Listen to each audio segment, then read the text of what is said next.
E aí, gente, tudo bem?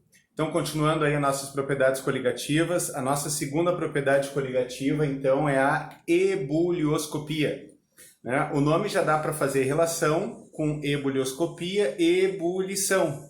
Tem a ver com a temperatura de ebulição do solvente puro, tá? O que acontece nesse caso? Também é adicionado um solvente, um soluto não volátil, só que nesse caso aumenta a temperatura de ebulição do solvente, né? Então, quando a gente adiciona um soluto não volátil num solvente, a temperatura de ebulição da solução aumenta, ou seja, ele acaba evaporando menos, né? Porque a temperatura de ebulição é aquela temperatura na qual ele passa de líquido para gás. Então ela aumentaria, certo?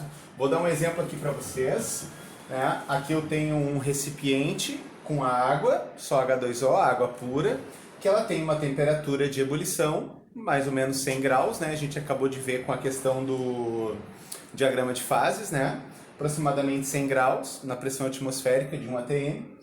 Então, eu tenho que aquecer ela até 100 graus para ela entrar em ebulição, ou seja, para ela passar do estado líquido para o estado gasoso, né? Assim, bruscamente, né? O que acontece? Se eu pegar e adicionar um soluto, por exemplo, qualquer soluto, um sal de cozinha, por exemplo, na água, esse sal de cozinha, esse soluto, ele vai ficar entre as moléculas de água.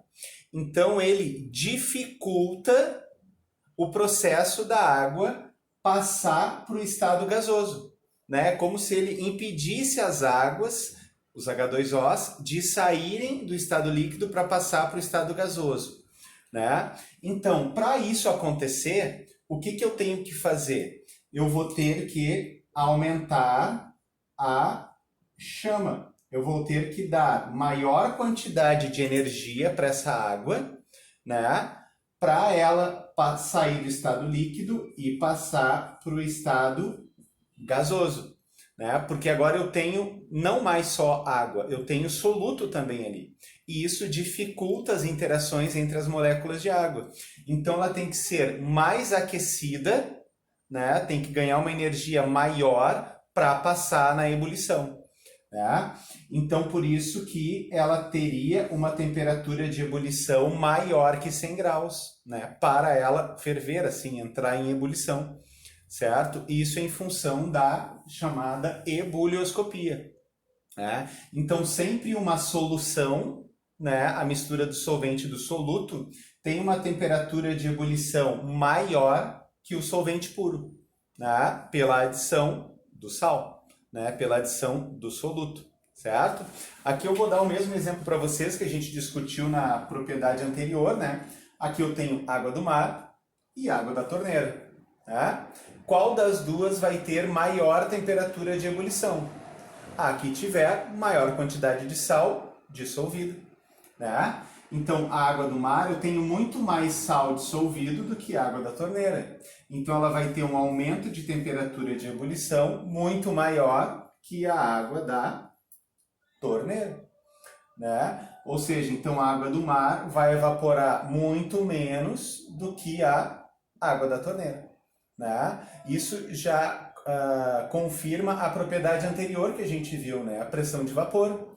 Porque a água do mar teria uma pressão de vapor menor, ela já evapora menos pela pressão de vapor.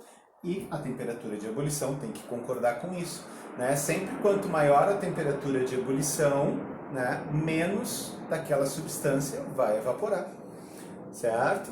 Então essa é a nossa segunda propriedade coligativa, ebulioscopia, tem a ver com a temperatura de ebulição, né? Então, sempre que ela estiver envolvida, vai aumentar a temperatura de ebulição do solvente puro, né? Da água aqui, que é o caso que a gente está falando, né? Mas qualquer outro solvente puro.